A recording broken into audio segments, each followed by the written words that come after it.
Magandang araw mga kaalaman na hinog. Ang topic natin ngayon ay request mula sa isang viewer at ito yung tanong na lahat tayo guilty. Dok, totoo po ba na may mga pagkain na masama ng ininit ulit? Alam nyo, tayo mga Pinoy laging bilin sa atin, bawal magtapon ng pagkain, grasya yan. Kaya yung tirang ulam kagabi, yung handa sa fiesta, diretso sa ref.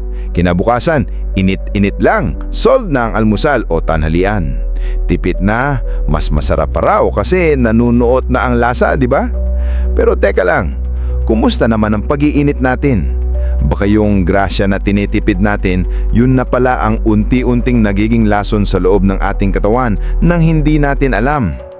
Eto na, aalamin natin ang 7 sa mga paborito nating pagkain na kapag ininit ulit sa maling paraan, nagiging delikado na pala, lalo na para sa ating mga senior na hindi na kasing lakas ang tiyan at depensa ng katawan. Pang-una sa ating listahan, ang kanin. Eto na ang numero 1 dahil ito ang buhay ng Pinoy. Sino ba naman ang hindi nag-iinit ng bahaw para gawing sinangag? Paborito natin yan sa almusal. Ang problema, hindi sa pag-iinit mismo, kundi sa ugali nating iwanan ng kanin sa rice cooker magdamag kahit naka-warm lang o sa kaldero sa lamesa para palamigin bago ilagay sa ref. Ang payo ko, ang hilaw na bigas ay may spores ng bakterya na tinatawag na Bacillus cereus. Hindi ito namamatay sa pagsasaing.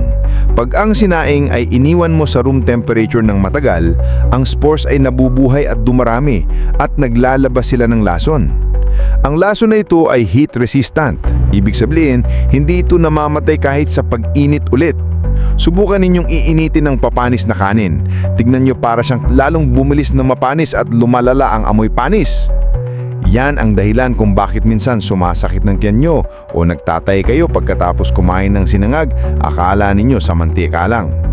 Ang tamang gawin, pagkatapos kumain, palamigin ang kanin ng hindi hihigit sa 1 oras at diretso agad sa loob ng ref. Pangalawa sa ating listahan, ang manok. Paborito natin ni init yung tirang fried chicken, lechon manok o adobong manok. Minsan mas masarap pa nga daw pag pangalawang init. Ang delikado sa manok ay ang salmonella, isang bakterya na karaniwan dito. Ang payo ko, ang problema ay ang uneven heating o yung hindi pantay na pag-init, lalo na sa microwave. Yung labas sobrang init na pero yung loob na malapit sa buto malamig pa. Diyan nabubuhay at dumarami yung bakterya. Kung mag-iinit ng manok, dapat umuusok ito sa init hanggang sa gitna. Ang pinakamagandang gawin ay himayin ng karne mula sa buto at saka ito iinit. Sa ganitong paraan, siguradong pantay ang pag-init at patay lahat ng bakterya. At isang beses lang po dapat i-reheat. Pangatlo sa ating listahan, ang mga dahong gulay, spinach, kangkong, laing o kung anumang ulam na may madahong gulay. Pag ininit mo ulit, napansin mo ba na mas nangitim, naging laspag o sobrang lambot at nawala na ang sarap? Hindi lang itsura at lasa ang nagbago dyan, pati ang chemical na komposisyon nito. Ang payo ko, ang mga gulay na ito ay may nitrates na okay lang sa katawan. Ngunit, pag ininit ulit sa pangalawang init, ang nitrates ay pwedeng maging nitrates at pagkatapos nitrosamines na ayon sa mga pag-aaral ay posibleng maging carcinogenic. Isa pa, halos lahat ng water-soluble vitamins nito tulad ng vitamin C ay patay na sa pangalawang init. Ang payo, one-time cooking lang po tayo sa mga gulay na ito. Magluto lang ng sapat para sa isang kainan para makuha ang buong sustansya. Sayang ang pera at ang kalusugan. Bilang maliit na tulong nyo na rin po, kahit like lang po dito sa video at subscribe, okay na po. Maraming salamat po. Pang-apat sa ating listahan, ang patatas. Paborito natin iinit yung tirang minudo, apritada o kahit nilagang patatas lang. Ang hindi natin alam, kung ang nilutong patatas ay iniwan din sa room temperature ng matagal bago ilagay sa ref, maaari itong pamugaran ng isang napakadelikadong bakterya, Clostridium botulinum, na nagdudulot ng botulism. Ang payo ko, ito po ay napakaseryoso dahil ang botulism ay isang malalang uri ng food poisoning na nakakaparalyze. Ang susi, tulad sa kanin, pagkatapos maluto ang patatas, huwag patagalin sa labas. Palamigin ng mabilis, pwede itong isalin sa isang malapad na lalagyan para mas mabilis lumamig at ilagay agad sa ref. Huwag iimbak ang ulam na may patatas ng hindi hihigit sa 2 araw. At kapag iinitin, dapat umabot ito sa 165 degrees Fahrenheit o sobrang init talaga para masigurong ligtas.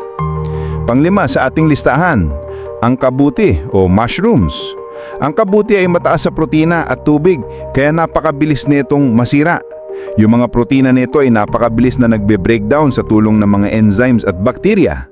Kaya yung tirang mushroom soup, adobong kabuti o champignon na may batter, pag ininit ulit, ang mga nasirang protinang ito ay pwedeng maging lason sa ating tiyan at magdulot ng matinding sakit. Ang payo ko, ang kabuti ay cook and eat, lutuin at kainin agad. Turingin natin itong parang isda na napakadelikado. Kung may natira man at gusto nyong i-reheat, gawin ito sa loob ng 24 hours. At kapag i-reheat mo, dapat sobrang init din. Pero ang pinakamaligtas, ubusin na lang talaga. Pang-anim sa ating listahan, ang itlog. Madalas natin iinit yung tirang scrambled eggs o torta mula sa almusal. Yung nilagang itlog naman minsan isinasalang sa microwave. Ang payo ko, una-una pag ininit mo ulit ang scrambled eggs, ang texture nito ay nagiging parang guma at hindi na masarap. Pangalawa, tulad ng manok, mataas ang risk nito sa salmonella kung hindi maiinit ng maayos. At ang pinakamahalaga at nakakatawang babala, huwag po natin iinitin ang nilagang itlog na may shell sa microwave. Sasabog po yan. Ang steam ay naiipon sa loob at magiging parang isang maliit na bomba. Ang tamang paraan para iinitin ang nilagang itlog ay balatan ito, hatiin at ibabad sa isang mangkok ng bagong kulong tubig ng ilang minuto. At ang pinakampito sa ating listahan, ang hipon at iba pang lamang dagat. Heto na siguro ang pinakadelikado at unforgiving sa lahat. Napakabilis masira ng hipon at ibang lamang dagat. Sila ay napakadaling kapitan ng bakterya at ang pag-iinit nito ay nangangailangan ng matinding pag-iingat. Ang payo ko, kung mag-iinit ng tirang sinigang na hipon o buttered shrimp, iinit ito ng 1 beses lang. Hindi pwedeng iinitin ngayon tapos mamaya iinitin ulit. At dapat umabot sa punto na kumukulo o umuusok sa init. Ang pinakamahalagang payo, gamitin ang inyong pangamoy. Kung naaamoy nyo na medyo malansa na o may kakaibang amoy, pakiusap lang, itapon na ninyo. Huwag isugal ang inyong kalusugan para lang sa ilang pirasong hipon. Mga lolo, lola, nanay at tatay, ang pinakaaral dito ay simple lang, food safety. Maging maingat sa pag-imbak at pag-iinit ng ating mga pagkain. At dito po ang kaalaman na hinog. Ingatan niyo po ang inyong katawan and stay healthy po. Maraming salamat po and God bless.